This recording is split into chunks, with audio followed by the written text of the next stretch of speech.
আল্লাহ নবী সাল্লাল্লাহু আলাইহি ওয়াসাল্লাম বললেন, মা ইয়াসুদ্দুহু যালিকা আন দীনি। এত নির্যাতন সহ্য করার পরেও, এত অত্যাচার সহ্য করার পরেও দ্বীনের একজন দায়ী দ্বীন থেকে, ঈমান থেকে, ইসলাম থেকে এক চুল পরিমাণ পর্যন্ত দূরে সরে যায় না। সুবহানাল্লাহ। আমার বন্ধুগণ, এই জন্য আমি বলবো, ঈমানের পরীক্ষা অলরেডি আমাদের শুরু হয়ে গেছে। আমরা প্রশ্নপত্র পেয়ে গেছি। ঈমানের যেই পরীক্ষা, আমাদের পরীক্ষার ডেট পর্যন্ত ফিক্সড হয়ে গেছে। জোরে বলেন ঠিক কিনা? আমরা যে ফাইনাল পরীক্ষা দিব, এই ফাইনাল পরীক্ষার ডেট আমাদের ফিক্সড হয়েছে কি হয় নাই? জোরে বলেন, হয়েছে কি হয় নাই? 12 তারিখ আমাদেরকে আমাদের অভিভাবক নির্বাচন করতে হবে। যদি আমরা সেখানে আমাদের অভিভাবক নির্বাচন করতে ব্যর্থ হই, মনে রাখবেন, তাহলে জুলুমের আর কোনো ভোগের কোনো শেষ থাকবে না। ইতিমধ্যে আমরা দেখেছি, সোশ্যাল মিডিয়ায় আমরা লক্ষ্য করেছি, এমনও কিছু নেতার অনুসারী তারা বলতেছে,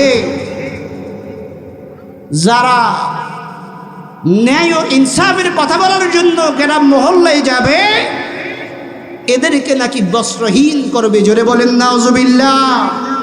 তো নির্বাচিত হওয়ার আগে, নেতা নির্বাচন করার পূর্বে যদি এদের হয় এই অবস্থা, তাহলে এরা যদি আল্লাহ না করুক যদি নির্বাচিত হয়, তাহলে এরা না জানি মা বোন বাবাদের সাথে, সন্তানদের সাথে কি রকম ব্যবহার না করতে পারে। জোরে বলে ঠিক কিনা? এই জন্য আমরা নেতা নির্বাচন করতে ভুল করব না। আমরা নেতা নির্বাচন করব কোরআন এবং সুন্নাহর আলোকে। রাজি আছেন তো আপনারা? ইনশাআল্লাহ। আমার বন্ধুগণ, নবী করিম সাল্লাল্লাহু আলাইহি ওয়াসাল্লাম বলেন, আল্লাহি, আল্লাহর কসম, আল্লাহর নবী শপথ করে বললেন, আল্লাহর হাবিব সাল্লাল্লাহু আলাইহি ওয়াসাল্লাম বললেন, আল্লাহি লা ইউতাম্মান্নাল্লাহু হাযাল আমর হাত্তা ইয়াসিরার রাকিবু মিন সানা ইলা হাযরামাউত। আল্লাহর নবী সাল্লাল্লাহু আলাইহি ওয়াসাল্লাম সাহাবায়ে কিরামদেরকে লক্ষ্য করে বললেন, খাব্বাবকে লক্ষ্য করে বললেন, খাব্বাব শোনো, আমি আল্লাহর নবী কসম করে বলছি, ইয়ামিনের রাজধানী সানা থেকে শুরু করে হাজরামাউত পর্যন্ত লোকেরা যাতায়াত করবে, চলাফেরা করবে। সওদাগরেরা তাদের টাকা নিয়ে চলাফেরা করবে, পয়সা নিয়ে চলাফেরা করবে, এমনকি নারীরা তাদের যৌবন নিয়ে চলাফেরা করবে। এদের মধ্যে লা ইয়াখাফু ইল্লাল্লাহ, আল্লাহর ভয় ছাড়া কোনো ভয় জায়গা পাবে না। সুবহানাল্লাহ। তাহলে এমন একটা সমাজ, এমন একটা দিন আসুক, এটা আমরা চাই কি চাই না? আমাদের মা বোনেরা তাদের শত্রুকে নিয়ে হেফাজতে রাত্রে এবং দিনে নির্ভয়ে চলাফেরা করুক, এটা আমরা চাই কি চাই না? সওদাগরেরা তাদের টাকা নিয়ে, পয়সা নিয়ে, স্বর্ণ নিয়ে, অলংকার নিয়ে এটা চলাফেরা করুক, শান্তিতে কোনো রকমের চিন্তাই হবে না, ডাকাতি হবে না, দুর্নীতি হবে না, এটা আমরা চাই কি চাই না? এটা যদি আমাদের পেতে হয়, কোরআনের বাহিরে সম্ভব নয়। একমাত্র এই শান্তি এনে দিতে পারে আল্লাহ সুবহানাহু ওয়া তাআলার পক্ষ থেকে নাজিলকৃত কোরআনুল কারীম, নাজিলকৃত কিতাব। জোরে বলেন ঠিক কিনা? এই জন্য আল্লাহর নবী বলছেন, ওয়ালাকিন্নাকুম তাস্তাজিলুন, তোমরা বড্ড তাড়াহুড়া করছো। তাড়াহুড়া করো না, ধৈর্য ধারণ করো, সবর করো, আল্লাহর কাছে বলো, দেখবা আল্লাহ পাক এমন একটা সময় তোমাদেরকে দিবে যে তোমাদের সমাজটা সুন্দর একটা সোনালী সমাজে পরিণত হয়ে যাবে। সুবহানাল্লাহ। আউযু বিল্লাহ ওয়া নাউযু বিল্লাহি মিন শুরুরি আনফুসিনা ওয়া মিন সাইয়্যাতি আ'মালিনা। من يهده الله فلا مضل له ومن يضلله فلا هادي له ونشهد أن لا إله إلا الله وحده لا شريك له الذي أرسله بالحق بشيرا ونذيرا وداعيا إلى الله بإذنه وسراجا منيرا وقد قال الله تعالى في كلامه المجيد وفرقانه الحميد সবাই পড়ি আউযু বিল্লাহি মিনাশ শাইতানির রাজীম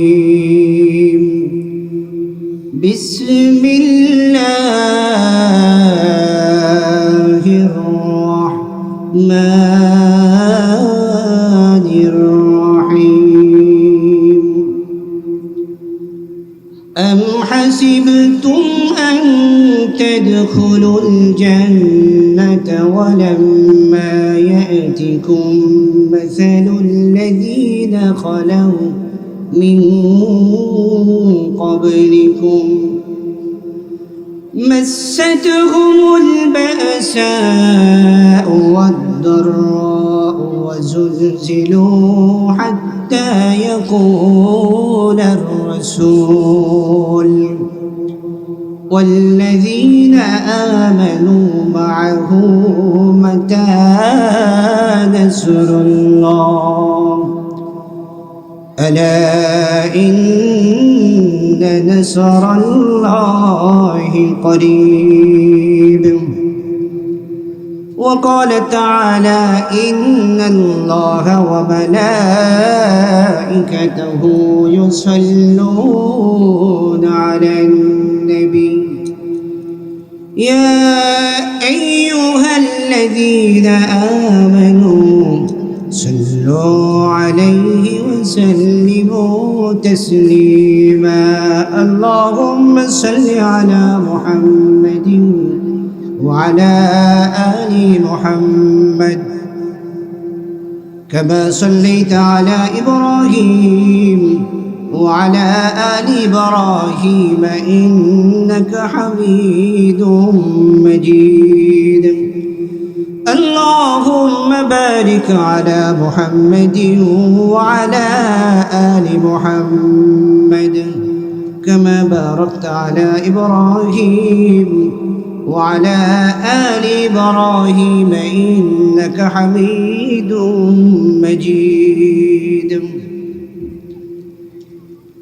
الحمد لله ঐতিহ্যবাহী নিউ এশিয়া গ্রুপের সকল শ্রমিক কর্মচারী ও কর্মকর্তাদের উদ্যোগে ষষ্ঠ বার্ষিক তাফসীরুল কোরআন মাহফিল আজকের মাহফিলের সম্মানিত শ্রদ্ধাভাজন সভাপতি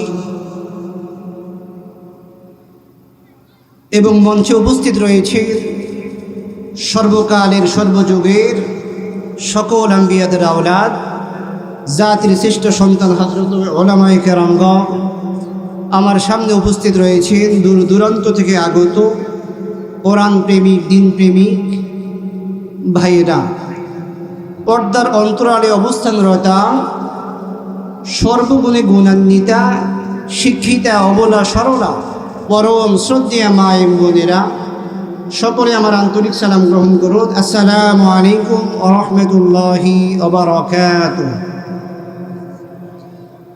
আমরা শুকরিয়া আদায় করছি সেই মহান রব্বুল ইজ্জত ওয়াল জালালের দরবারে যিনি আমাকে আপনাকে আমাদের সবাইকে এমন একটি বেহেশতের বাগানে উপস্থিত হয়ে আলোচনায় শামিল হওয়ার তৌফিক দিলেন যেই জায়গায় এসে বসলে আল্লাহ সুবহানাহু ওয়া তাআলা জিন্দেগির গুনাহ মাফ করে দেয় আমরা পড়ি সুবহানাল্লাহ তো এমন একটি বরকতপূর্ণ জায়গায় আমরা এসে উপস্থিত হতে পেরেছি এতে আমরা খুশি না বেজার একটু কথা বললে সুন্দর হয় আমরা খুশি না বেজার যদি আমরা খুশি হয়ে থাকি মর্দে মুমিনের মতো মর্দে মুজাহিদদের মতো দিল থেকে সকলেই পড়ছি আলহামদুলিল্লাহ দরুদ ও সালাম পেশ করছি মানবতার মুক্তির দূত, নবীদের নবী, আমাদের প্রাণ প্রিয় নবী মুহাম্মদুর রাসূলুল্লাহ সাল্লাল্লাহু আলাইহি ওয়াসাল্লামের উপরে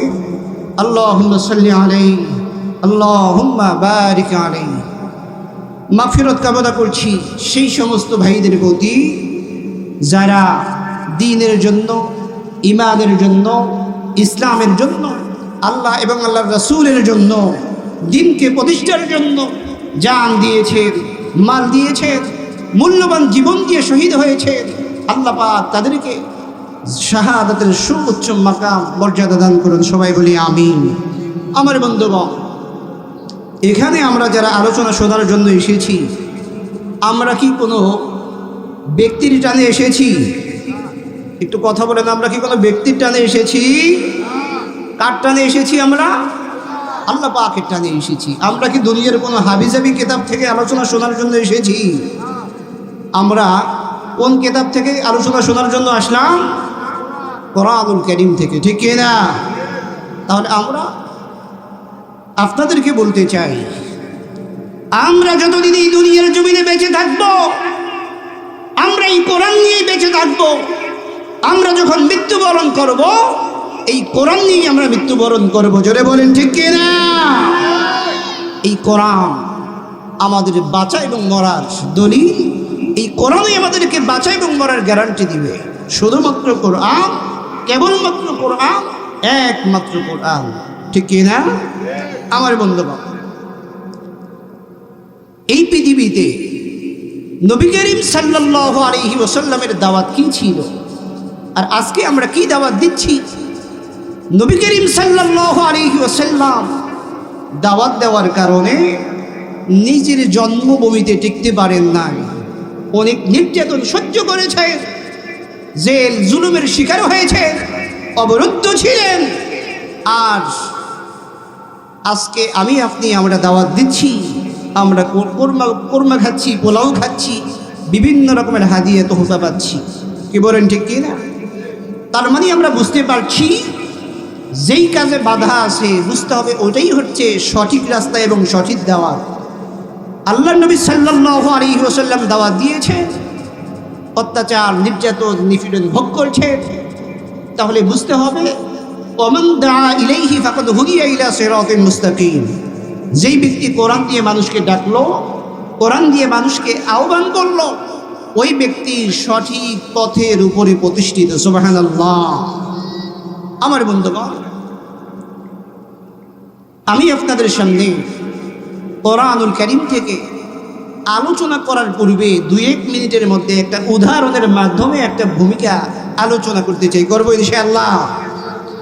আজকে আমাদের সমাজে আমরা লক্ষ্য করলে দেখতে পাই, কি দেখতে পাই? সমাজে মানবরচিত আইন কানুন দিয়া পৃথিবীর অবস্থা, বিশেষ করে আমার 56,000 বর্গমাইল সোনার বাংলাদেশের অবস্থা এমন হয়েছে, মা বোন ঠিকমতো বর্তমানে বসবাস করতে পারছে না। এমনকি যারা ন্যায় ও ইনসাফ ভিত্তিক কথা বলছে, তারা ঠিকমতো দাওয়াত দিতে পারছে না, ঠিকমতো জীবনযাপন পর্যন্ত করতে পারছে না। এটা কি সত্য না মিথ্যা? আমার বন্ধুগণ, এই জন্য এই সমাজকে যদি সোনার সমাজে পরিণত করতে হয়, তাহলে কোরআনুল কারীমের বিকল্প কোনো রাস্তা নাই। জোরে বলেন ঠিক কি না? এজন্য আমরা চাই আমাদের সামনে পরীক্ষা, বিশাল বড় পরীক্ষা। এই পরীক্ষায় যদি আমরা উত্তীর্ণ হতে না পারি, মনে রাখবেন তাহলে আমাদের অবস্থা কিন্তু পিছনের থেকেও ভয়াবহ হবে। কি বলেন ঠিক কি না? এই জন্য আমরা, যেহেতু পরীক্ষার প্রশ্নপত্র আমরা পেয়ে গেছি, এখন এই পরীক্ষার প্রশ্নপত্র পাওয়ার পর এই প্রশ্নের মধ্যে কি কোশ্চেন লিখেছেন, এটা আমরা ভালো করে পড়াশোনা করে এরপরে সামনের দিনে আমরা আমাদের অভিভাবক আমরা নির্বাচিত করব। জোরে বলেন ঠিক কি না?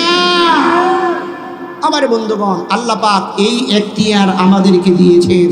সূরাতুর রাদ আল্লাহ সুবহানাহু ওয়া তাআলা বললেন, ইন্নাল্লাহা লা ইউগাইয়িরু মা বিকওমিন হাত্তা ইউগাইয়িরু মা বিআনফুসিহিম। আল্লাহ পাক ওই জাতির ভাগ্য ততক্ষণ পর্যন্ত পরিবর্তন করেন না, যতক্ষণ না জাতি, গোষ্ঠী, মানুষ নিজেরা যতক্ষণ না পর্যন্ত চেষ্টা না করে। এই কথা কি আমি শেখ মোহাম্মদ নাসিরউদ্দিনের নাকি স্বয়ং আল্লাহ সুবহানাহু ওয়া তাআলা? একটু মাহফিলের প্যান্ডেলের বাহির থেকে শোনা যাবে সুবহানাল্লাহর আওয়াজ। আচ্ছা বলেন তো, এই কথা কি আমার নাকি আল্লাহ সুবহানাহু ওয়া তাআলার? আমার বন্ধুগণ, এই পৃথিবীতে মনে করেন একজনের বাড়িতে লেগেছে আগুন, এখন এই আগুন নিভানোর জন্য কিসের প্রয়োজন? বুঝেন নাই কথা? বাড়িতে আগুন লেগেছে, এখন এই আগুনটাকে নেভাতে হবে। এই আগুন নেভানোর জন্য প্রয়োজন কিসের? পানির প্রয়োজন। এখন আপনি যদি এই পানির পরিবর্তে যদি আপনি লাকড়ি, খড়ি, পেট্রোল, ডিজেল যদি এনে ঢেলে দেন, তাহলে কি আগুন বাড়বে না কমবে? জোরে বলেন না, আগুন বাড়বে না কমবে? ঠিক তদ্রূপ সমাজে লাকড়ি এবং খড়ি, ডিজেল, পেট্রোল যেমন পানি নিবানোর জন্য উপযুক্ত নয়, আল্লাহি আল্লাহর কসম করে বলতে পারি, সমাজে যে আগুন ধাউ ধাউ করে জ্বলছে, এই আগুন নিবানোর জন্য মানুষের তৈরি করা মতবাদ দিয়া কশিনকালীয় পৃথিবীতে স্থায়ী শান্তি আসে নাই এবং আসবে না। জোরে বলেন ঠিক কি না? ঠিক তদ্রূপ আগুন নিবানোর জন্য যেমন প্রয়োজন পানি, সমাজে যে আগুন ধাউ ধাউ করে জ্বলছে, এই আগুন নিবানোর জন্য একমাত্র প্রয়োজন আমার এবং আপনার আল্লাহ সুবহানাহু ওয়া তাআলার আইন। এই কথার সঙ্গে আপনারা একমত না দ্বিমত? আল্লাহর আইনের বাইরে কোনো রকমের আর কোনো কিছু আছে? আমরা পিছনে বহু হাবিজাবি দেখেছি, শুনেছি, আমরা আর এইরকম দেখতে চাই না। আমরা সামনের দিনগুলোতে একমাত্র আল্লাহ সুবহানাহু ওয়া তাআলার কোরআন দিয়ে দেশটাকে পরিচালিত হোক, এটাই আমরা চাই এবং চাইব। আল্লাহ সুবহানাহু ওয়া তাআলা সকলকে বোঝার তৌফিক দান করুন, আমিন। আমার বন্ধুগণ, এই বর্তমান পরিস্থিতি প্রেক্ষাপট লক্ষ্য করে আমি আপনাদের সামনে কোরআনুল কারীমের 2 নম্বর সূরা সূরাতুল আল বাকারার 214 নম্বর আয়াতে কারিমা তিলাওয়াত করেছি। তিলাওয়াতকৃত আয়াতে কারিমার আলোকে আমি আপনাদের সামনে সংক্ষিপ্ত আকারে কথা বলবো। আমার আলোচনার বিষয় হচ্ছে যুগে যুগে ঈমানের পরীক্ষা। বর্তমানে মুসলিম উম্মাহ ঈমানের পরীক্ষা দিচ্ছেন, এই জন্য ঈমানের পরীক্ষার সংক্রান্ত বিষয় নিয়ে আমি আপনাদের সামনে কোরআনুল কারীমের এই আয়াতে কারিমার আলোকে ইনশাআল্লাহ কথা বলবো। আমরা বলি ইনশাআল্লাহ। আমার বন্ধুগণ, আমি সর্বপ্রথম আয়াতে কারিমাটির বঙ্গানুবাদ, সরল বঙ্গানুবাদ করে দিতে চাই। আল্লাহ সুবহানাহু ওয়া তাআলা কি বললেন? আম হাসিবতুম, আল্লাহ বলছেন, বান্দা তোমরা কি মনে করেছো আন যে তাদখুলু, তোমরা প্রবেশ করবে কোথায়? জান্নাতা, জান্নাতে। আল্লাহ পাক বলছেন ওয়ালাম্মা, অথচ এখনো ইয়াতিকুম মাসালুল লাযিনা খালাউ মিন ক্বাবলিকুম, তোমাদের ওয়ালাম্মা ইয়াতিকুম, তোমাদের কাছে ওই বিপদ মুসিবত এখন পর্যন্ত আসে নাই, যেই বিপদ মুসিবত তোমাদের পূর্ববর্তী নবী এবং রাসূল এবং তাদের অনুসারীদের উপরে এসেছিল। তাদের প্রতি এইরকম বিপদ মুসিবত এসেছিল, এই বিপদ মুসিবত তাদেরকে প্রকম্পিত করে ফেলেছিল। আমার বন্ধুগণ, তাদেরকে স্পর্শ করেছিল মাসাতুহুমুল বাসা, অভাব অনটন, এরপরে অদ্দর্র, তাদেরকে স্পর্শ করেছিল বিপদ মুসিবত। এই বিপদ মুসিবতে অতিষ্ঠ হয়ে তারা এক পর্যায়ে বলতে বাধ্য হয়েছেন, বাহু মাতা নাসরুল্লাহ, আল্লাহর সাহায্য কখন আসবে? তখন আল্লাহ সুবহানাহু ওয়া তাআলা মুমিন বান্দার জন্য, ঈমানদার বান্দার জন্য কোরআনুল কারীমের আয়াতের অংশ আল্লাহ রাব্বুল আলামিন নাযিল করে দিলেন। জোরে পড়েন সুবহানাল্লাহ। কোরআনুল কারীমের ভেতরে আয়াতের শেষ অংশে আল্লাহ সুবহানাহু ওয়া তাআলা বললেন, বান্দারে, মুমিন বান্দা শোনো, ভয়ের কোনো কারণ নেই, চিন্তার কোনো কারণ নাই। মুমিন বান্দার জন্য, ঈমানদার বান্দার জন্য আমি আল্লাহ রাব্বুল আলামিনের সাহায্য অতি নিকটে। জোরে বলেন সুবহানাল্লাহ। দুঃখজনক হলেও সত্য, মুসলমানের সন্তান লক্ষ্য করুন, মাসাদহুমুল বাসা, তাদেরকে স্পর্শ করেছিল অভাব অনটন, কিন্তু তারা অভাব অনটন স্পর্শ করার পরেও 500 টাকা, 1000 টাকার বিনিময়ে তারা বিক্রি হয়ে যায় না। জোরে বলেন ঠিক কিনা? আজকে আমার সমাজে, আপনার সমাজে আমরা লক্ষ্য করলে দেখতে পাই এত সুন্দর একটা আমানত আল্লাহ রাব্বুল আলামিন আমাকে আপনাকে দিয়েছেন। এই আমানতটাকে আমরা 500 টাকা 1000 টাকার বিনিময়ে আমরা বিক্রি করে দেই, নিজেদেরকে বিক্রি করে দেই, আসে না নাই?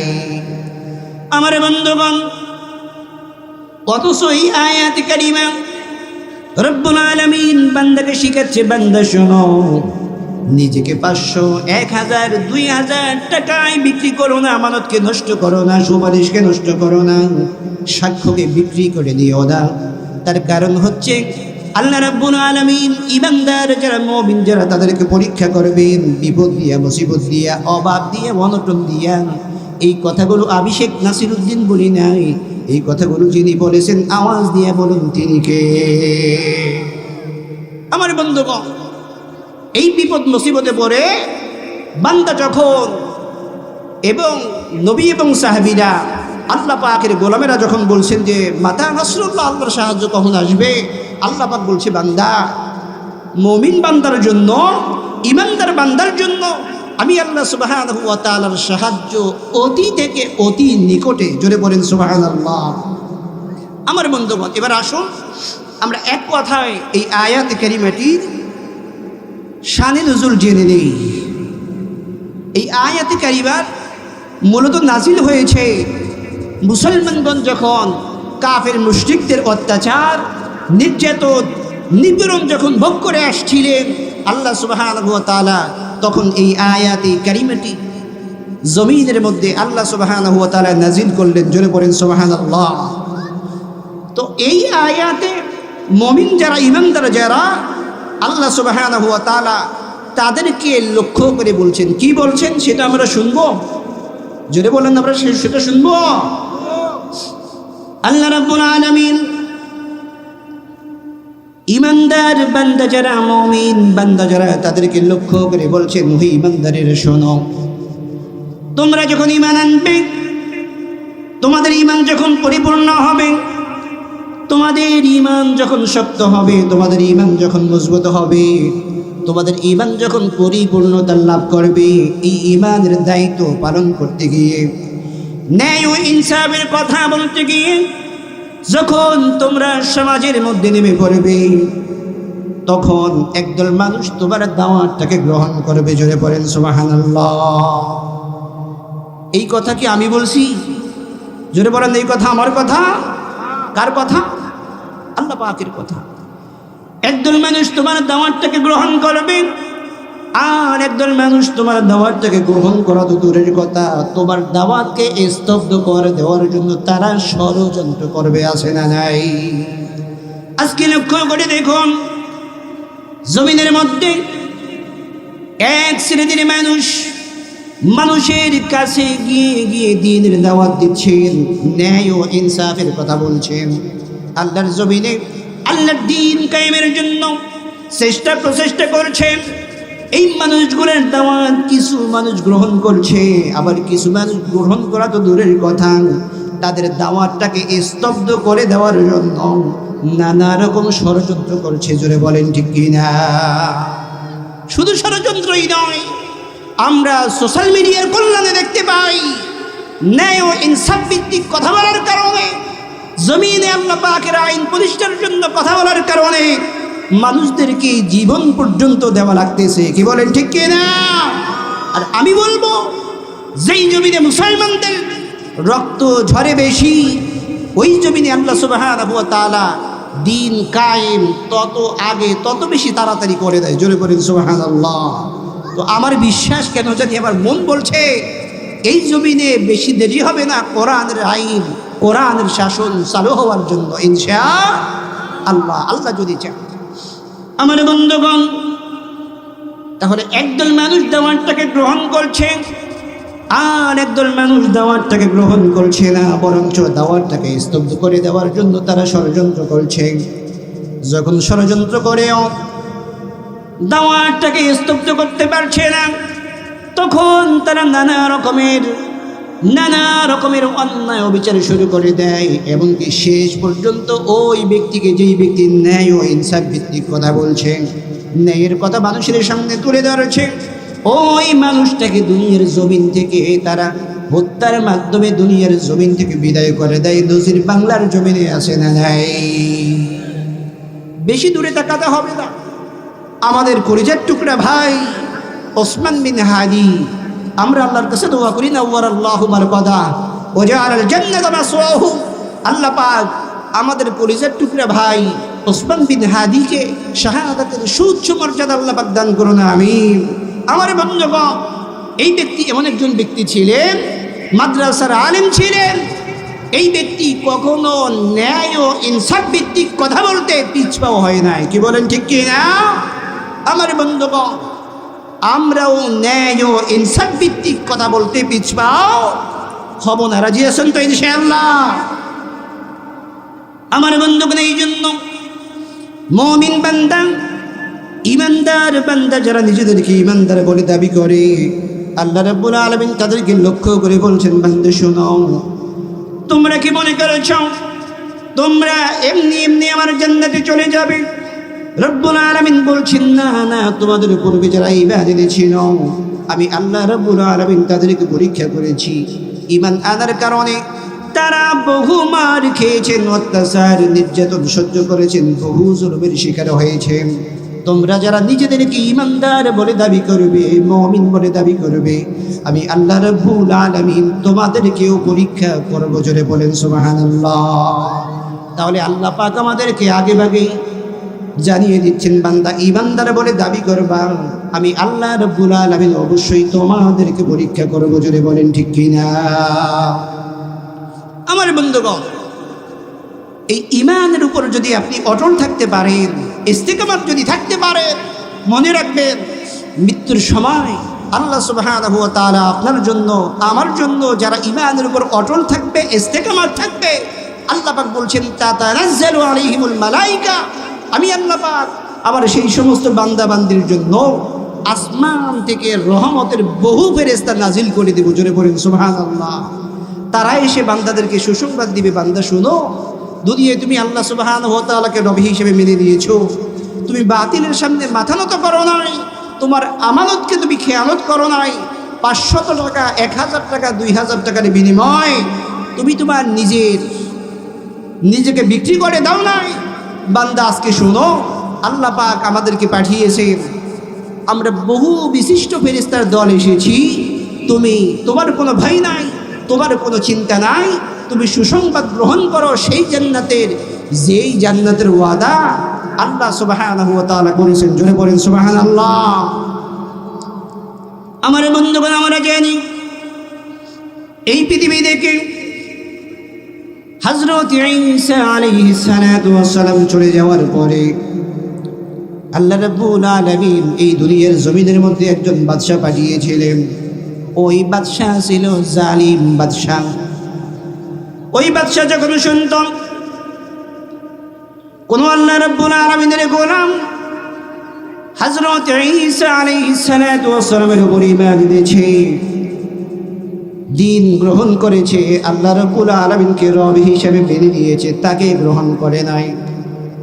যেই ব্যক্তি দাওয়াত কবুল করলো ওই ব্যক্তিকে ধরে আনা হতো, এরপর তাকে প্রশ্ন করা হতো, ও আল্লাহর গোলাম, তুমি নাকি রব হিসেবে আল্লাহকে মেনে নিয়েছ, নেতা রূপে আল্লাহর পয়গম্বরকে মেনে নিয়েছ, তুমি সেইটা ছেড়ে দাও, আমাকে গ্রহণ করো, আমাদের দলের মধ্যে শামিল হয়ে যাও, তাহলে অর্থ পাবা, টাকা পাইবা, পয়সা পাইবা, বিভিন্ন রকমের পদবীর লোভ দেখানো হতো।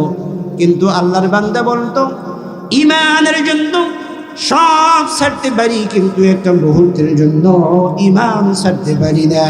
সুবহানাল্লাহ। আমার বন্ধুগণ, সঙ্গে সঙ্গে ওই ব্যক্তির সঙ্গে নির্যাতন, অত্যাচার, স্টিম রুলার শুরু হয়ে যেত। জোরে বলেন নাউযুবিল্লাহ। সূরাতুল বুরুজের মধ্যে বিস্তারিত আলোচনা এসেছে ওই সমস্ত বান্দার জন্য জমিনের মধ্যে গর্ত খনন করে কাঠ খড়ি দিয়ে আগুনকে জ্বালিয়ে দিয়ে জীবিত মানুষটাকে গর্তের মধ্যে ফেলে মুহূর্তের মধ্যে কঙ্কালে পরিণত করে দিত। জোরে বলেন নাউযুবিল্লাহ। এত নির্যাতন সহ্য করার পরেও, এত অত্যাচার সহ্য করার পরেও দিনের একজন দায়ী, দিন থেকে, ঈমান থেকে, ইসলাম থেকে এক চুল পরিমাণ পর্যন্ত দূরে সরে যায় নাই। সুবহানাল্লাহ। আমার বন্ধুগণ, যদি একটা উদাহরণ পেশ করি,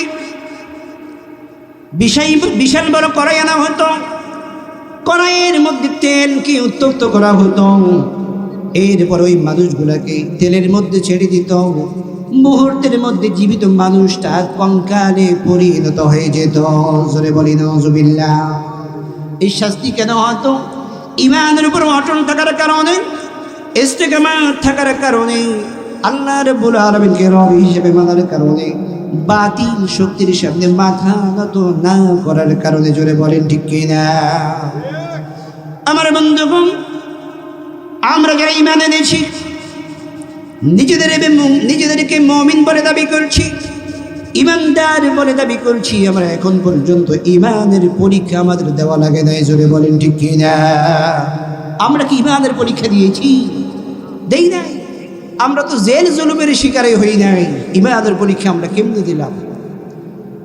আমার বন্ধুগণ, নবী করিম সাল্লাল্লাহু আলাইহি ওয়াসাল্লামের প্রিয় সাহাবী হযরত খাব্বাব রাদিয়াল্লাহু তাআলা আনহু, যার কথা সহিহ বুখারীর মধ্যে এসেছে, ঈমান আনার কারণে এত নির্যাতন সহ্য করেছেন, এত অত্যাচার সহ্য করেছেন।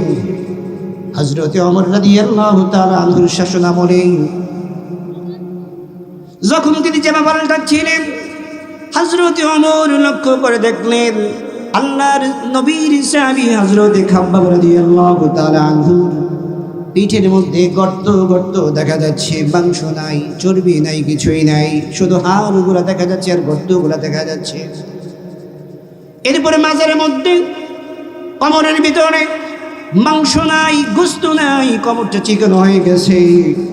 সাহাবী হযরত ওমর রাদিয়াল্লাহু তাআলা আনহু ডেকে বললেন, ওগো আল্লাহর বান্দা, নবীর সাহাবী, তোমার পিঠের মধ্যে গর্ত দেখা যাচ্ছে, এগুলা কিসের গর্ত? মনে হয় যেন অনেকগুলো চাল রাখা যাবে। আল্লাহর পয়গম্বরের সাহাবী হযরত খাব্বাব রাদিয়াল্লাহু তাআলা আনহু বললেন, ইয়া আমিরুল মুমিনিন, ঈমান আনার কারণে কাফের মুশরিকরা আমাকে এত অত্যাচার করেছে, নির্যাতন করেছে, যার জন্য আমার এই অবস্থা হয়েছে। ঈমান কেন আনলাম? নবীর সাহাবী খাব্বাব বলছেন, ইয়া আমিরুল মুমিনিন, ঈমান কেন এনেছি, ইসলাম কেন কবুল করেছি, এই জন্য কাফের মুশরিকরা আমাকে উত্তপ্ত মরুভূমির মধ্যে, বালুর মধ্যে আমাকে চিৎ করে শোয়াইয়া দিত। এরপরে আমার পেটের মধ্যে, বুকের মধ্যে বড় বড় পাথর দিত, যাতে করে আমি নড়াচড়া করতে না পারি। এরপরে আমাকে প্রশ্ন করা হতো, খাব্বাব রে, এত নির্যাতন সহ্য করছো, এত অত্যাচার সহ্য করতেছ, আমরা চাই না তুমি আর অত্যাচার সহ্য করো, নির্যাতন সহ্য করো। তুমি যে মুহাম্মদুর রাসূলুল্লাহ সাল্লাল্লাহু আলাইহি ওয়াসাল্লামকে নেতা রূপে বরণ করে দিয়েছো, সেই দলটাকে ত্যাগ করে দাও, আমাদের দলের মধ্যে চলে আসো। পদ বাবা, বিশাল বড় বড় অঙ্কের হাদিয়া তো বাবা, কোনো রকমের অশান্তি আর থাকবে না, অভাব থাকবে না, অনটন থাকবে না, কিছুই থাকবে না। যখন খাব্বাব রাদিয়াল্লাহু তাআলা আনহু বলে, ইয়া আমিরুল মুমিনিন, তখন আমি বলছিলাম, যেহেতু আমি খাব্বাব ঈমান এনেছি, ইসলাম গ্রহণ করেছি, ঈমানের জন্য, ইসলামের জন্য, আল্লাহর জন্য, আল্লাহর নবীর জন্য সব দিতে আমি খাব্বাব প্রস্তুত আছি, কিন্তু একটা মুহূর্তের জন্য আমি খাব্বাব ঈমান ছাড়তে রাজি নই। জোরে বলেন সুবহানাল্লাহ। আল্লাহর নবীর সাহাবী হযরত খাব্বাব রাদিয়াল্লাহু তাআলা আনহু বলছেন, ইয়া আমিরুল মুমিনিন, এর উপরে ওই কাফির মুশরিকরা আমাকে আরো অত্যাচার বেশি করত এবং আমাকে সেখান থেকে তুলে নিয়ে জমিনের মধ্যে জ্বলন্ত অঙ্গারগুলো বিছাইয়া ওই অঙ্গারের মধ্যে আমাকে চিৎ করে শোয়াইয়া দিত। এরপরে আমার পেটের উপরে, বুকের উপরে বড় বড় পাথর দিত, যাতে করে আমি নড়াচড়া করতে না পারি। আল্লাহর নবীর সাহাবী বর্ণনা দিচ্ছেন, চোখের কোনা ভেবে টপটপ করে পানি ঝরতেছে। আমার বন্ধুগণ, আমার বিশ্বাস হয় আজকে যদি এই হাদিস কোনো মুসলমান মুমিন শুনে, তাহলে কোনো মুমিন ঈমানদার ব্যক্তির চোখ আর ধৈর্য ধারণ করতে পারে না, চোখের কোনা বেয়ে টপ টপ করে পানি পড়ে যায়।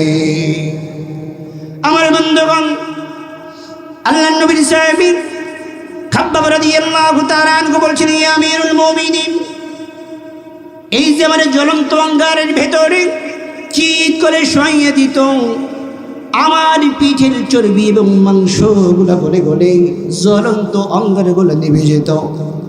এত অত্যাচার নির্যাতন সহ্য করার পরেও আমি সেখান থেকে উঠে কাবার চত্বরে চলে গেলাম। সুবহানাল্লাহ। কোথায় চলে গেলেন?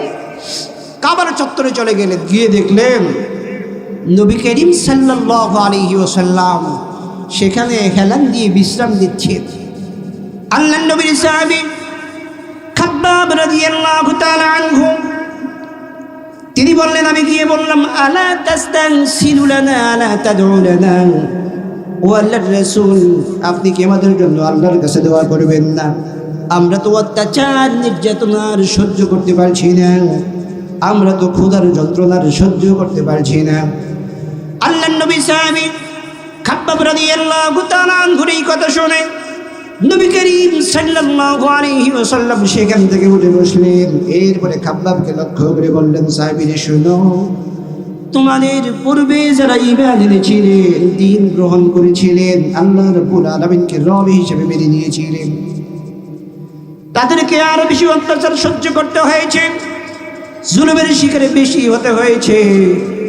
তাদের জন্য জমিনের মধ্যে বড় বড় করে গর্ত খনন করা হতো, কবর খনন করা হতো। কেন? ইসলাম কবুল করলো, দ্বীন গ্রহণ করলো, এই জন্য ওই গর্তের মধ্যে, কবরের মধ্যে কোমর পর্যন্ত গেড়ে ফেলা হতো। জোরে বলেন নাউজুবিল্লাহ। কেনই শাস্তি হতো? কেন? ঈমান গ্রহণ করলো, দ্বীন গ্রহণ করলো, ইসলাম কবুল করলো। আমার বন্ধুগণ, নবী করিম সাল্লাল্লাহু আলাইহি ওয়াসাল্লাম বলেছে, খাব্বাব শোনো, ইসলাম কবুল করার কারণে, ন্যায়ের উপরে প্রতিষ্ঠিত থাকার কারণে, ইনসাফ ভিত্তিক কথা বলার কারণে এদেরকে সমাজের শক্তি ধরত এবং রাষ্ট্রের শক্তি ধরত। আমার বন্ধুগণ, পিছনেও আমরা দেখেছি যারা ন্যায় ইনসাফের উপর অটল ছিলেন, যারা ন্যায় ইনসাফ ভিত্তিক কথা বলতেন, তাদেরকে সমাজের শক্তি দোষ না থাকলেও এদেরকে গ্রেফতার করে রিমান্ডের নামে হাত পা থেতলিয়ে দিত। জোরে বলেন ঠিক কিনা? কিন্তু এরপরেও সত্যিকার অর্থে ইমানদার যারা ছিল, মর্দে মুজাহিদ যারা ছিল, তারা জীবন দিয়েছেন, কিন্তু একটা মুহূর্তের জন্য তারা ঈমানটারে বিক্রি করে দেয় নাই। জোরে বলেন ঠিক কিনা? আমার বন্ধুগণ, নবী করিম সাল্লাল্লাহু আলাইহি ওয়াসাল্লাম বললেন, খাব্বাব শোনো, তাদেরকে সমাজের শক্তি ধরত, রাষ্ট্রের শক্তি ধরত। এরপরে ফায়ুহফারু লাহু ফিল আরদি, জমিনের মধ্যে গর্ত খনন করা হতো, কবর খনন করা হতো। ফায়ুজআলু ফিহা সুম্মা ইউতাবিল মানশাব ফায়ুদাউ আলা রাসিহি ফায়ুজআলু লিসফাইন। আল্লাহর নবী বললেন, খাব্বাব শোনো, এরপরে ওই মানুষটাকে কবর পর্যন্ত গেড়ে ফেলা হতো। এখানেই শেষ নয়, এরপরে করাত আনা হতো। ওই করাতটা ওই জীবিত মানুষটার মাথার মাঝ বরাবর রাখা হতো। এরপরে করাত ছাড়াইয়া ওই জীবিত মানুষটারে চিরে দ্বিখণ্ডিত করে ফেলা হতো। নাউজুবিল্লাহ।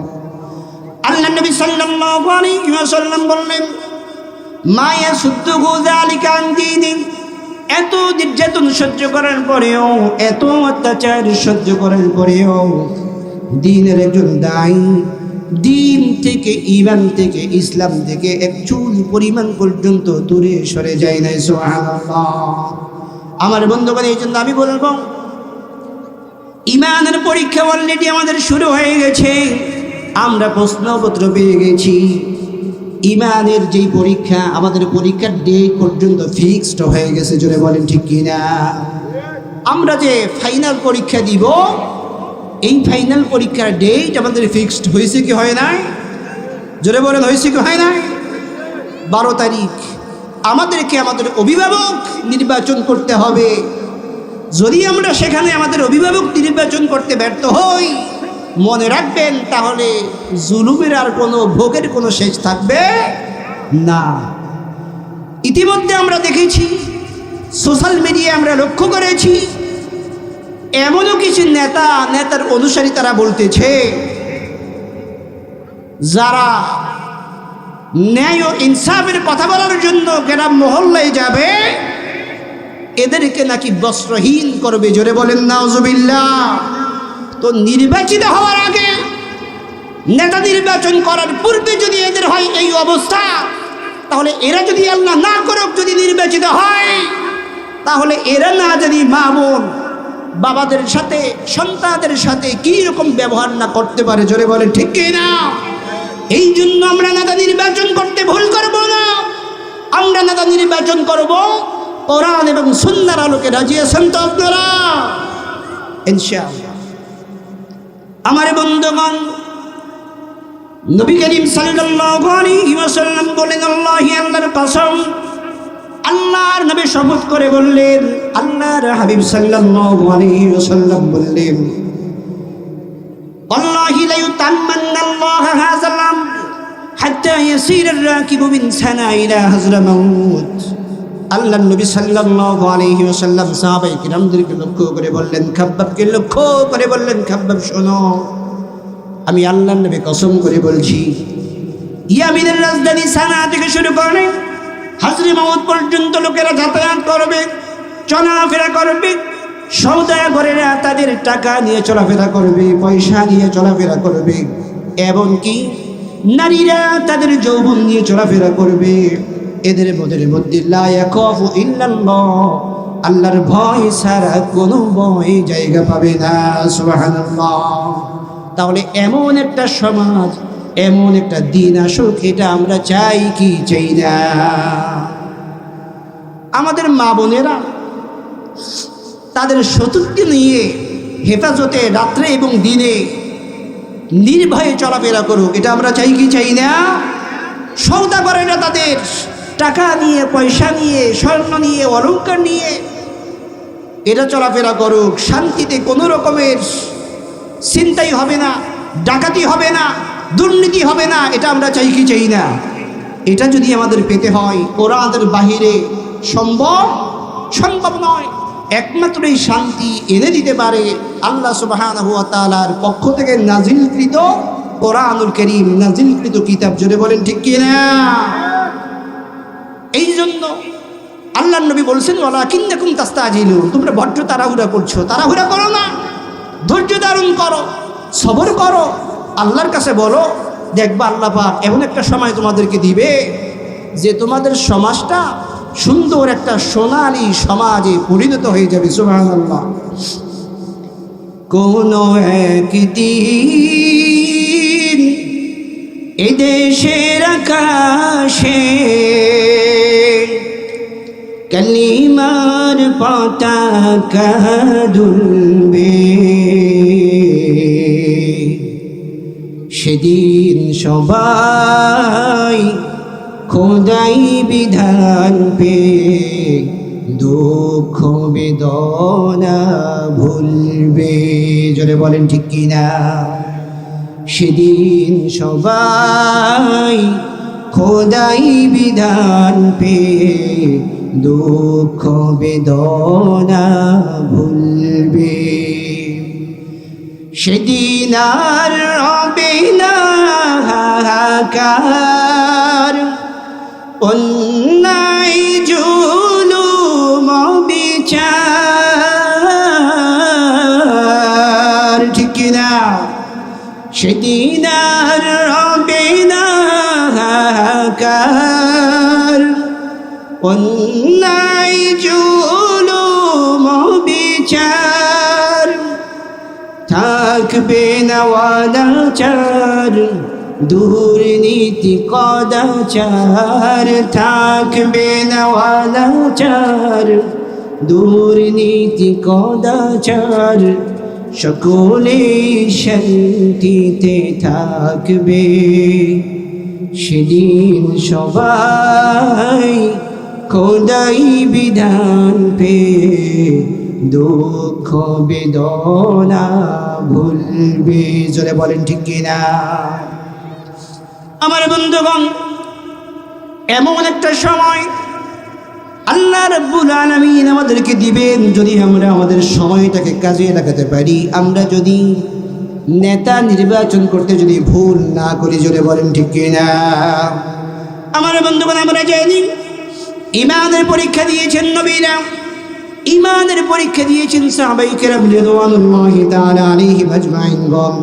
তাহলে এই পৃথিবীর জমিনের মধ্যে যারা ঈমানদার বলে দাবি করে, মুমিন বলে দাবি করে, আল্লাহ বলছে বান্দা শোনো, ঈমানদার বলে দাবি করছো, মুমিন বলে দাবি করছো, এটা মনে করো না তোমাদেরকে আমি আল্লাহ রাব্বুল আলামিন মুমিন বললেই ঈমানদার বললেই জান্নাত দিয়ে দিব। না না, আমি আল্লাহ রাব্বুল আলামিন আমার জান্নাত দেওয়ার আগে অবশ্যই পূর্বের মতো তোমাদেরকেও পরীক্ষা করব।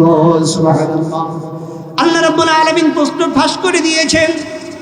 এরপরেও যদি আমরা পরীক্ষায় উত্তীর্ণ না হতে পারি তাহলে আমাদের মতো দুর্ভাগ্য কপাল আর হতে পারে না। আল্লাহ বলছে বান্দা ঈমানদার দাবি করলেই জান্নাত দিব না, ঈমানদার যখন দাবি করবা তখনই আমি আল্লাহ পাক তোমাকে পরীক্ষা করব। সুবহানাল্লাহ। তো আল্লাহ পাক প্রশ্ন কি গোপন রাখছেন নাকি প্রকাশ করে দিয়েছেন? জোরে বলেন না, গোপন না প্রকাশ? এরপরেও যদি আমরা ফেল মারি তো আমাদের মতো দুর্ভাগ্য জাতি আসমানের নিচে জমিনের উপরে আর হতে পারে? আমার বন্ধুগণ, আল্লাহর হাবিব সাল্লাল্লাহু আলাইহি ওয়াসাল্লাম নিজ জন্মভূমিতে যখন দাওয়াত দিলেন তখন মক্কার লোকেরা আল্লাহ নবী সাল্লাল্লাহু আলাইহি ওয়াসাল্লামের নিকটতম লোকেরা, আত্মীয়রা তার দাওয়াতটাকে গ্রহণ না করে তাকে নির্যাতন অত্যাচার শুরু করছে। জোরে বলেন ঠিক কিনা? আবু জাহাল, আবু লাহাব সহ অন্যান্য আরও অনেকে আল্লাহ নবী সাল্লাল্লাহু আলাইহি ওয়াসাল্লাম চলে গেলেন তাইফে। চিন্তা করলেন মক্কায় যেহেতু দাওয়াত গ্রহণ করছে না, ইনসাফ যেহেতু গ্রহণ করছে না, তারা যেহেতু আদাল বিশ্বাস করছে না, তাহলে তাইফে গিয়ে দাওয়াত দিই। তাইফে চলে গেলেন। একদিন, 2 দিন হয়ে গেল, 3 দিন হয়ে গেল, কোনো ব্যক্তি ইসলাম কবুল করছে না, দাওয়াত গ্রহণ করছে না। দাওয়াত গ্রহণ করা তো দূরের কথা, নবী করিম সাল্লাল্লাহু আলাইহি ওয়াসাল্লামকে যে একটু আপ্যায়ন করবে সেই ব্যবস্থা পর্যন্ত হয় নাই। আমার বন্ধুগণ, আপ্যায়ন করা তো দূরের কথা, নবী করিম সাল্লাল্লাহু আলাইহি ওয়াসাল্লাম 3য় দিন যখন বিকালবেলা হয়ে গেল, কাফির মুশরিকেরা তাইফবাসীরা আল্লাহর হাবিব সাল্লাল্লাহু আলাইহি ওয়াসাল্লামের সঙ্গে দুর্ব্যবহার করতে শুরু করলো। জোরে বলেন নাউজুবিল্লাহ। আমার বন্ধুগণ, কিছু যুবকদেরকে বলে দিল, চতুর্দিক থেকে যুবকরা হাতের মধ্যে পাথর নিয়ে আল্লাহর নবী সাল্লাল্লাহু আলাইহি ওয়াসাল্লামকে ব্যারিকেড দিল, পাথর মারতে শুরু করলো। নবী করিম সাল্লাল্লাহু আলাইহি ওয়াসাল্লাম তাইফের ময়দানে বেহুশ হয়ে পড়ে গেছেন। জোরে বলেন ঠিক কিনা? তো আমরা যে নবীর উম্মত অনুসারী, আমরা কি এমন পরীক্ষা আদৌ দিয়েছি? জোরে বলেন না, এই পরীক্ষা আমরা দিয়েছি? আমরা তো শুধুমাত্র কি বলি? আমরা বলি যে নবী করিম সাল্লাল্লাহু আলাইহি ওয়াসাল্লাম বলেছেন খাওয়ার পরে, মানে খাবার খাওয়ার পরে মিষ্টি মুখ করা সুন্নত। এটা আমরা বলি কি না? জোরে বলেন না, বলি কি না? বলি দুপুরে খাওয়ার পরে কলা খাওয়া, মিষ্টি খাওয়া এটা সুন্নতে রাসূলের সুন্নত। কিন্তু আরে ভাই, মিষ্টি সুন্নত তো সবাই পালন করতে পারে, কিন্তু কিছু যে তিতা বড় বড় সুন্নত আছে সেই সুন্নত তো আমরা পালন করছি না। কি বলেন ঠিক কি না? সুন্নত নয় শুধু দাওয়াতের মেহমান, সুন্নত নয় শুধু খাওয়া শেষে মধুপান। জোরে বলেন ঠিক কিনা? সুন্নত নয় শুধু দাওয়াতের মেহমান, সুন্নত নয় শুধু খাওয়া শেষে মধুপান। আর কিছু সুন্নাত আছে তুমি জানো কি? জানলেও জীবনে কখনো তা মানো কি? জোরে বলেন ঠিক কিনা? আমার বন্ধুগণ, তাইফের ময়দানে ময়দানে আল্লাহর নবী সাল্লাল্লাহু আলাইহি ওয়াসাল্লাম রক্ত দিয়েছেন, বেহুশ হয়ে পড়ে গেছেন। এই সুন্নত আজকে আমরা মানতে রাজি নই, জোরে বলেন ঠিক কিনা? অথচ আমরা বলি সুন্নতে রাসূল, দুপুরে খাবার খাওয়ার পরে মিষ্টি খাওয়া সুন্নত আছে না নাই? আমার বন্ধুগণ, নবী করিম সাল্লাল্লাহু আলাইহি ওয়াসাল্লাম পরীক্ষা দিয়েছেন, সাহাবায়ে কেরাম পরীক্ষা দিয়েছেন। দুনিয়ার জমিনে আজকে আমরা যদি বলি ইমানদার বলে দাবি করি, মুমিন বলে দাবি করি, তাহলে আমাদেরকেও পরীক্ষা দেওয়া লাগবে কি লাগবে না? পরীক্ষা দেওয়া লাগবে কি না? পরীক্ষা তো দেওয়া লাগবে, এটা তো আল্লাহই বলছেন। এখন আপনারা যদি চুপ করে থাকেন, সত্যের সাক্ষ্য হবে? হবে না। আরেকটা বিষয় মাথায় রাখবেন, সত্যের সাক্ষ্য না দিয়ে যদি চুপ করে থাকেন বোবা শয়তানের মতো, আপনারা আবার রাগ করবেন না যে আপনাদেরকে আমি বোবা শয়তান বলছি না, বোঝানোর জন্য বলছি। যদি রাগ করে থাকেন তাহলে সরি, হ্যাঁ?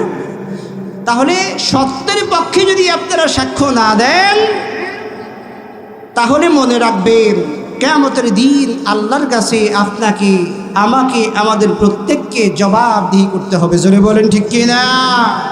শুধুমাত্র এখানেই নয়, নেতা নির্বাচনের ক্ষেত্রে আল্লাহ পাক বলছেন যে মাইয়াশফা শাফাআতান হাসানাতান ইয়াকুল্লাহু নাসীবুম মিনহা ওয়া মাইয়াশফা শাফাআতান সাইয়্যাতান ইয়াকুল্লাহু কিফলুম মিনহা।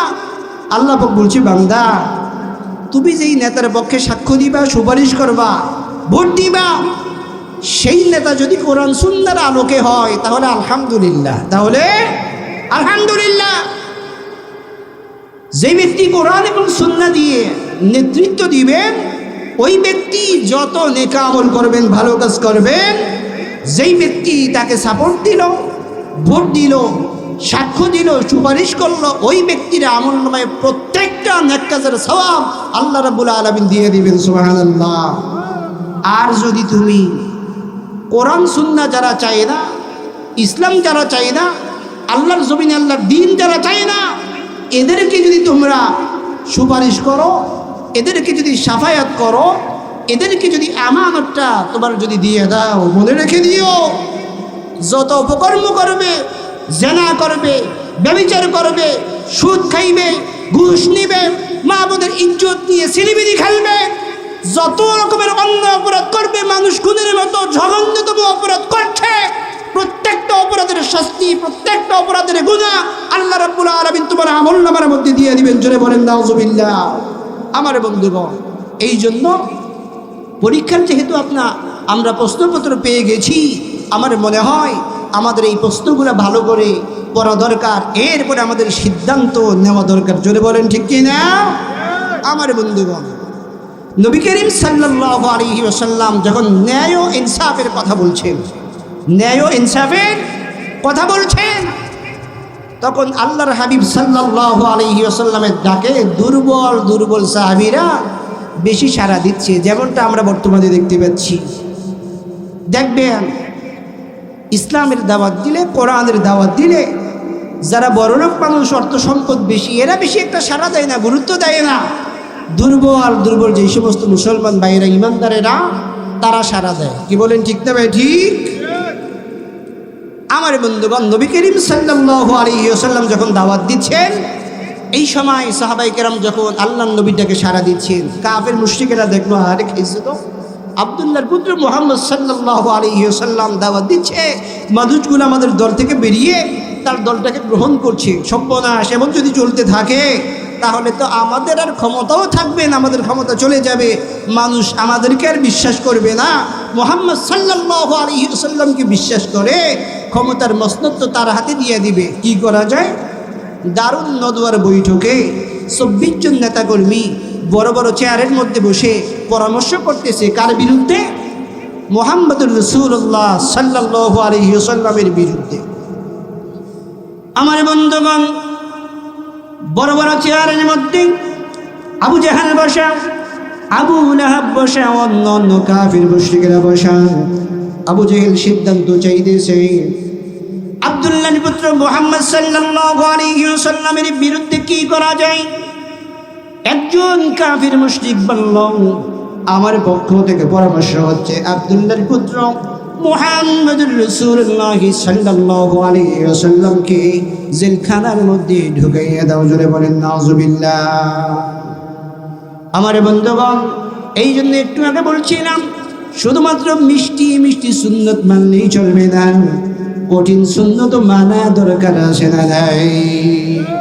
আমার বন্ধুগণ, আল্লাহ রাব্বুল আলামিন সেই কথাগুলো কোরআনুল কারীমের সূরাতুল আনফালের মধ্যে বলছেন, وَإِذْ يَمْكُرُ بِكَ الَّذِينَ كَفَرُوا لِيُثْبِتُوكَ أَوْ يَقْتُلُوكَ أَوْ يُخْرِجُوكَ وَيَمْكُرُونَ وَيَمْكُرُ اللَّهُ وَاللَّهُ خَيْرُ الْمَاكِرِينَ। আল্লাহ রাব্বুল আলামিন বলছেন, হে নবী, কাফের মুশরিকরা আপনার বিরুদ্ধে সিদ্ধান্ত করছে, তারাও কৌশল করছে। মনে রাখবেন, তাদের কৌশলের তুলনায় আল্লাহ রাব্বুল আলামিনের কৌশল বড় নাকি ছোট? আল্লাহ রাব্বুল আলামিন নবী করিম সাল্লাল্লাহু আলাইহি ওয়াসাল্লাম সহ সাহাবায়ে কেরাম যারা ন্যায় ও ইনসাফের উপর ছিলেন, আল্লাহ পাক তাদেরকে সাহায্য করছেন, কি করেন নাই? আল্লাহ বলে, বান্দা শোনো, সময় যখন আসবে মুমিন বান্দারে, ইমানদার বান্দাকে সাহায্য করা আমি আল্লাহ রাব্বুল আলামিনের জন্য ওয়াজিব হয়ে যায়। সুবহানাল্লাহ। ওয়া কানা হাক্কান আলাইনা নাসরুল মুমিনিন। আল্লাহ বলে, মুমিন বান্দা শোনো, ইমানদার বান্দা শোনো, সময় যখন আসে, সময় যখন হয়, তোমাদের প্রচেষ্টা যখন শেষ হয়ে যায়, তখন আমি আল্লাহ রাব্বুল আলামিন তোমাদের জন্য যথেষ্ট হয়ে যাই। সুবহানাল্লাহ।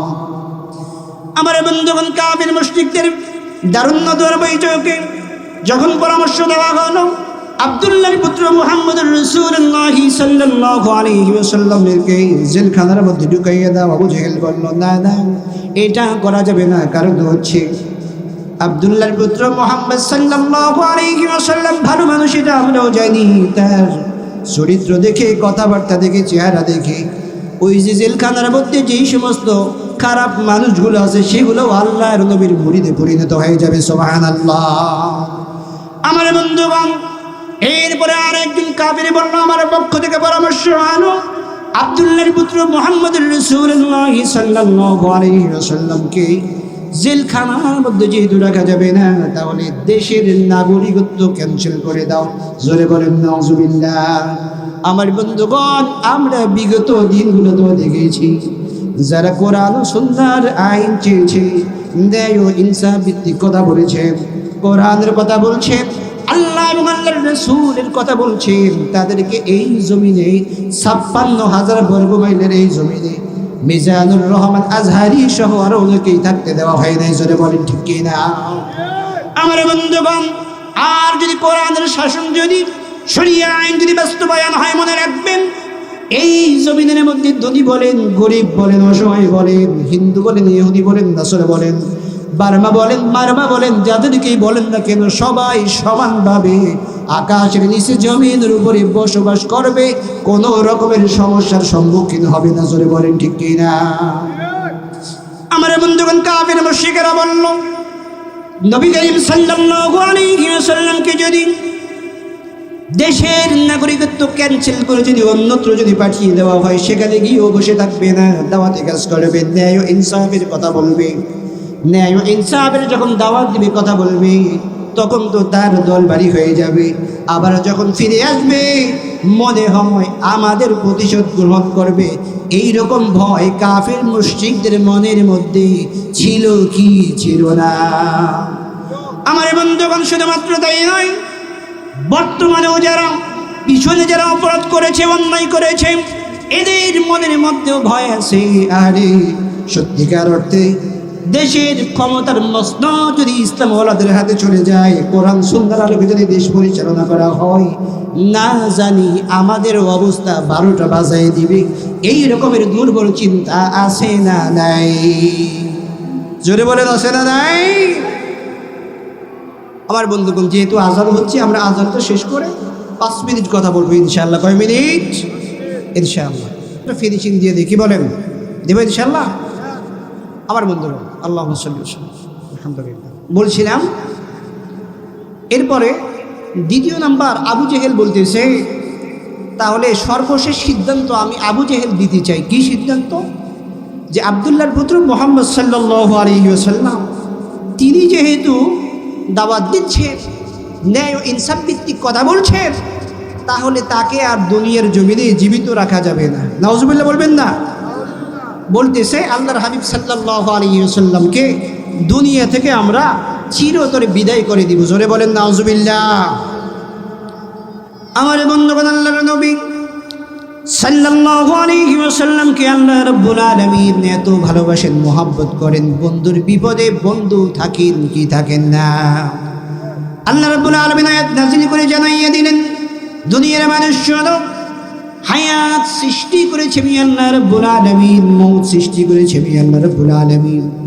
দুনিয়ার জমিনে আমি তোমাদেরকে পাঠিয়েছি, তোমরা কি কতটুকুন ভালো কাজ করতে পারো আমি আল্লাহ রাব্বুল আলামিন এই পরীক্ষাই তোমাদের কাছ থেকে নিব। জোরে বলেন সুবহানাল্লাহ। আমার বন্ধুগণ, নবী করিম সাল্লাল্লাহু আলাইহি ওয়াসাল্লাম তার ব্যাপারে সিদ্ধান্ত হলো দুনিয়া থেকে বিদায় করে দিবে। আল্লাহর নবীকে আর ব্যস্ত দিবে না। লক্ষ্য করে দেখুন বর্তমান সময়ের সাথে আপনারা মিলিয়ে দিন, যারা ন্যায় ও ইনসাফের কথা বলছেন, ন্যায় ও ইনসাফ ভিত্তিক কথা বলতেছেন, এর আগেও কথা বলছে, এদের দাওয়াত যখন স্তব্ধ করতে সাহস পাচ্ছে না, তখন তারা গোপনে ষড়যন্ত্র করে, টাকা দিয়া, অর্থ দিয়া, বিভিন্ন রকমের পিস্তল দিয়া ওই ন্যায় ও ইনসাফ ভিত্তিক যেই ব্যক্তি কথা বলে, তারা সিদ্ধান্ত নেয় এই ব্যক্তিকে দুনিয়ার জমিন থেকে বিদায় করে দিতে হবে। আমার বন্ধুগণ, তার বাণী হচ্ছে পূর্বের আবু জাহলের উত্তরসূরি। তাহলে আজকে দুনিয়ার জমিনে আসে না নাই? আবু জেহেল নেই, কিন্তু তার উত্তরসূরি নাতি এবং পুতি এখনো দুনিয়াতে বাংলার জমিনে ৫৬,০০০ বর্গ মাইলে আসে না নাই? জোরে বলেন আসে না নাই? নবী করিম সাল্লাল্লাহু আলাইহি ওয়াসাল্লাম শুয়ে আছেন, রাতের বেলা জিবরাইল চলে আসছে। কাফির মুশরিকরা সিদ্ধান্ত করলো নবীজির ঘরের চতুর্দিকে কোনো সিরাতের কিতাবের মধ্যে এসে ১০০ যুবক ২টা করে হাতের মধ্যে তরবারি নিয়ে নবীজির ঘরের চতুর্দিকে দাঁড়িয়ে আছে। সকালবেলা যখন আল্লাহর নবী বের হবে, তখন আল্লাহর নবীকে তারা হত্যা করে দুনিয়া থেকে বিদায় করে দিবে। জোরে বলেন নাউজুবিল্লাহ। জিবরাইল রাতের বেলা চলে আসছে, এসে বলছে, ইন্নাল্লাহা ইয়াকরাউকুস সালাম, হে আল্লাহর রাসূল, আল্লাহ রাব্বুল আলামিন আপনাকে সালাম বলেছেন। আর আমি জিবরাইল দেখলাম আপনার ঘরের চতুর্পার্শ্বে কাফির মুশরিকেরা কি করতেছে? তরবারি নিয়ে দাঁড়িয়ে আছে, আপনাকে সকালবেলা দুনিয়া থেকে বিদায় করে দিবে।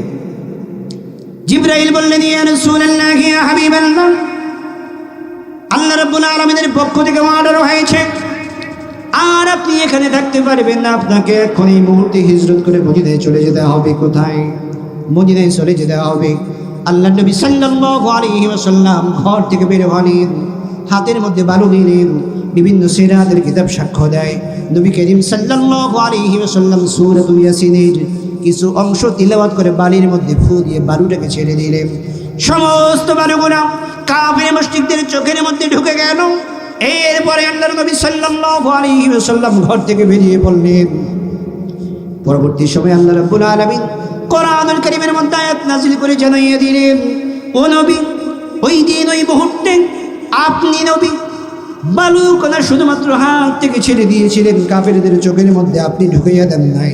আপনি যখন বালুকণা ছেড়ে দিয়েছিলেন, গোটা কাফের মুশরিকদের চোখের মধ্যে বালুকণা ঢুকিয়ে দেওয়ার দায়িত্ব আমি আল্লাহ রাব্বুল আলামিনের কুদরত গ্রহণ করেছি। সুবহানাল্লাহ। আল্লাহ পাক বললেন, ওয়া মা রামাইতা ইয রামাইতা ওয়ালাকিন্নাল্লাহা রামা। আমার বন্ধুগণ, যাই হোক, একবার যে নবীজি হিজরত করলেন, 2টা পাহাড় অতিক্রম করলেন, মদিনার দিকে না গিয়ে জাবাল সূরে যখন অবস্থান করলেন, কাফের মুশরিকরা যখন চলে গেল, আল্লাহর নবীর সাহাবী সাইয়েদনা আবু বকর সিদ্দিক রাদিয়াল্লাহু তাআলা আনহু তিনি বললেন, ইয়া রাসূলুল্লাহ, আমরা তো ধরা পড়ে যাব, আমাদের আর পালাবার কোনো রাস্তা নাই, আমরা তো আমাদের অবস্থা শেষ হয়ে যাবে।